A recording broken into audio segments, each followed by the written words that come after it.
ये जय और विजय नाम के भगवान नारायण के दो द्वारपाल हैं।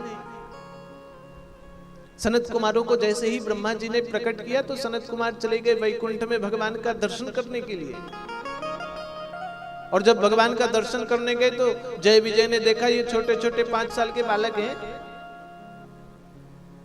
ये बच्चे आएंगे और उधम मचाएंगे, भगवान की दिनचर्या बाधित होगी।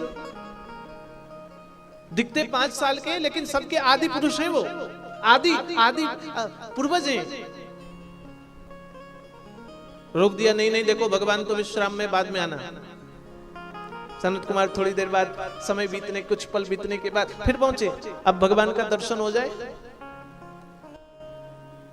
जय विजय ने फिर मना कर दिया, नहीं नहीं अभी अभी अभी भगवान की दिनचर्या दूसरी चल रही, अभी नहीं। कुछ कालखंड बाद फिर पहुंचे, अब दर्शन हो जाए। जय विजय ने कहा अब यहाँ खेलने का स्थान है क्या, यहाँ किस लिए आए हो, जाइए जाइए, ऐसे भगवान नहीं मिलते, निकलिए निकलिए बाहर निकलिए। अब तो भैया सनत कुमारों को क्रोध आ गया, ये भगवान के पार्षद हैं, आचरण व्यवहार और वाणी दोष है इनमें, तो वाणी की पवित्रता नहीं है। भगवान के भक्त को भगवान से मिलने से रोकने वाला तो पापी होता है। ये पाप आचरण कर रहे हैं, भगवान के भक्त को भगवान से न मिलने देना ये बहुत बड़ा पाप है। इसलिए जानते हैं शायद ही किसी मंदिर में साधु महात्माओं को लाइन में लगने दिया जाता है। और साधु महात्मा तो अक्खड़ होते हैं, कितनी लंबी लाइन हो, हट हमसे लाइन लगाओगे भगवान की लाइन, हम लाइन लग के दर्शन करेंगे भगवान के। हमने तो आज तक जीवन में कहीं किसी मंदिर में लाइन ही नहीं लगाया, जहां लाइन खत्म होती वहां हम खड़े हो जाते हैं।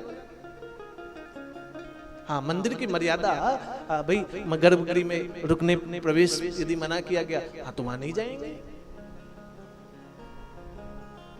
कोरोना काल के बाद से भगवान केदारनाथ का स्पर्श पूजा इत्यादि बंद हो गया।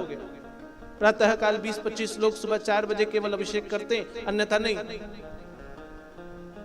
गए तो देखे हजारों की संख्या, भीड़, 5 घंटे बाद नंबर आएगा। हमने कहा साधु 5 घंटे खड़ा रहेगा?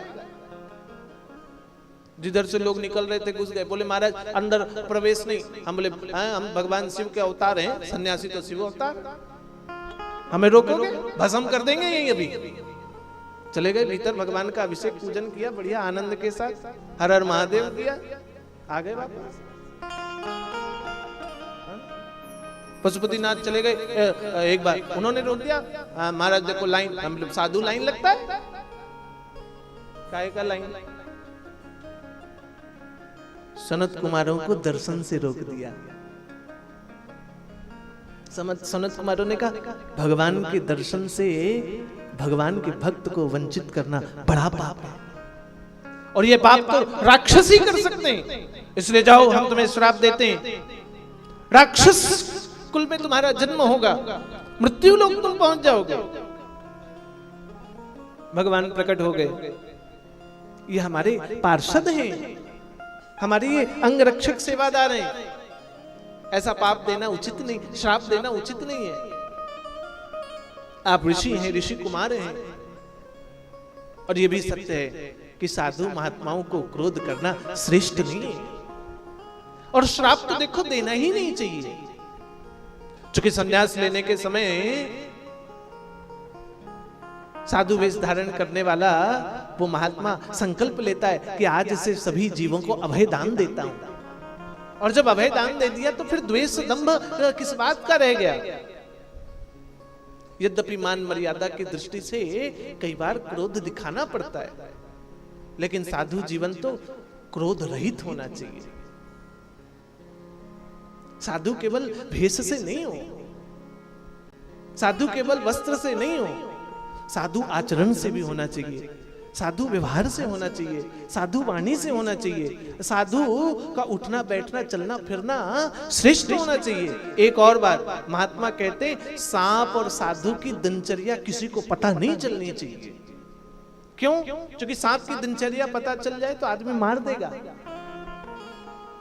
उसको पता चल जाए कि 5 बजे यहां से नाग देवता निकलते हैं और 6 बजे चले जाते हैं, किसी को दशा तो सब 5 बजे खड़ा हो जाएगा डंडा लेकर। इसलिए विद्वान महात्मा कहते हैं कि साधु की दिनचर्या किसी को ना पता चले।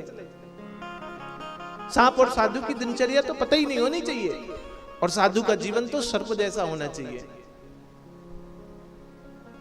जहां मिल जाए वहां रहना प्रेम से, और फिर खाली करना है तो दूसरे बिल में घुस जाना है।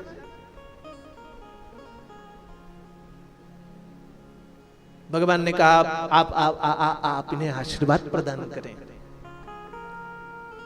एक और बात कहूंगा, साधु का क्रोध भी वरदान होता है। सनत कुमारों ने कहा मैंने भले ही इन्हें श्राप दिया है, 3 जन्म तो इन्हें लेना होगा। भगवान ने कहा इनके उद्धार के लिए मैं 4 जन्म लेकर के आऊंगा। हमारे पार्षद यदि 3 जन्म ले रहे हैं, 3 बार ये मृत्यु लोक पर असुर कुल पे जन्म लेंगे, तो इनके उद्धार के लिए मैं 4 बार आऊंगा। वही जय विजय हिरण्याक्ष और हिरण्याकश्यपु नामक परीक्षित 2 भाई बन गए।